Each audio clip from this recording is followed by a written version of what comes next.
there's two questions, how and why. I think if I answer the how first, I'm not too far apart from maybe what you said, that it could just be, that magnetic force maybe eventually reaches a point. It does it. The why, though, I don't want to just buy that if there's simple cases where the Earth can create a magnetic area in a particular spot, they can create a crop circle, but it's happenstance. And not that you said it that way, but like I want to give some reason why that it comes out in particular shapes. Well, they're almost always round, and they almost always have some form of line coming out of them connecting the round. The shapes aren't that intricate. I think if we start getting real intricate, like faces and things like things like that, I think that's where we start getting. My personal opinion is that's where we start getting into hoaxes. Just to clarify my point, my point is that the basic circles and lines are some sort of natural phenomenon. Yeah. Okay. But that when we start getting more intricate is where somebody starts taking that and looking at it for either fame or profit. Well, let me give you a guess of what I think. And this is based on something I watched. I forget where I watched this, but I watched a documentary one time all over Africa, mostly South. They're all over the world. But a lot of this is very, very, very heavy in South Africa. You'll see these ancient stone formations of these small stones in particular shapes. And they're actually almost like connected. Now, the funny thing is no one really knows what they're there for or why they exist. And like the locals, like if you were to go to Africa today and you were like on a safari trip or something, and you would come across one of these little stone formations, the locals would just be like, oh, the ancient people, this is how they kept their cattle protected from the lions. But these things are only 3 feet tall. Okay? Lions are afraid of stone. Right, exactly. But anyways, so what some people are theorizing that these things actually were and used for is that if you take the particular stone, it's some type of quartz or something. It's a particular stone, but if you were to grab one stone and like knock on it, it actually emits like a tone, like a musical tone, like a certain frequency. So you take all these stones, and basically what they believe was actually going on is that if we believe that there's a magnetic energy that comes out of the planet Earth, that if you can the sound, okay, not that there's a sound, but you can almost like harness that into a sound with these rocks, put them in a certain shape, it emits a frequency, and that frequency was used as energy.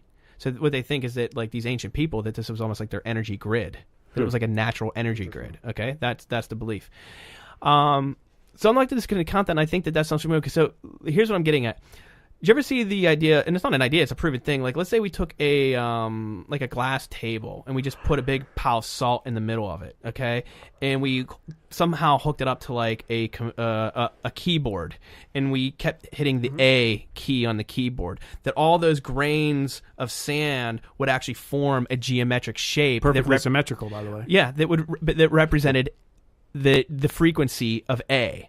Right. But if we put the grains back together and did like C, all the grains would move around because they'd be vibrating. They would vibrate at a different resonance and form a beautiful geometric symmetrical pattern, like you're saying, symmetry.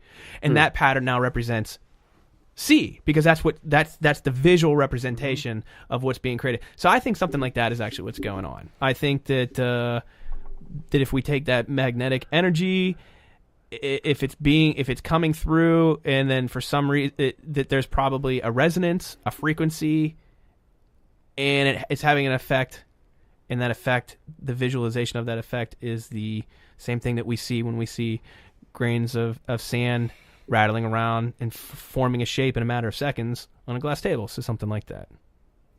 Wow. It's a great analogy. I didn't even think of that, but that's a great analogy of playing the sound and watching it form perfectly. In fact, if people here want to go on YouTube, or people listening want to go on YouTube and look that up, it's actually really fascinating. I mean, you're forming perfectly symmetrical. So I'm just trying to tie the things together, saying that if I'm going to go down a road, if I'm going to say it's not a hoax, then I can't. If I'm not going to ignore the science, I'm trying to back it up with what it could potentially be, and tying it into why it's locating over these particular places.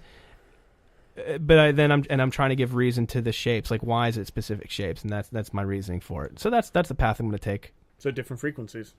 Yeah. So if we were to somehow be able to interpret that frequency, then we might be able to put something together. When you say put, I'm not necessarily saying that there's a message, but you could. I would say if you understood the frequency, maybe you could harness the energy. Like if you know what I mean. Like I don't know what that. Or at least have some answer as to why it's occurring. That's interesting. Yep. Mother Earth singing. Yeah. That's her singing. So, Yeah. Anything else before we wrap it up? You know, they say that the Earth was created. These Eastern religions say that the Earth was created with Om, was created with music, was created with tones. So what if this was just the Earth talking back? Yeah, wow. Yeah. The whole theory behind the Om is that like when the Earth was created, it emitted a noise and it was Om. Yeah, and that's the that would be creation. Fascinating if somehow that was the Earth talking back. Mm-hmm. Good stuff. All right, very good. All right, keep it real. Peace out. See you. When I get home in the evening and my brain feels like it's bleeding, I don't think I'll break free from this mode. When I light up my cigar and I pour a little scotch, I'm on my phone just in time to see a new episode. It's alright, cause reality fred. When the sun goes down and no one is around and my phone is on silent for the night, sitting back in my chair, Fred will always be there. If I can just wait till tomorrow, it'll be alright. It's alright.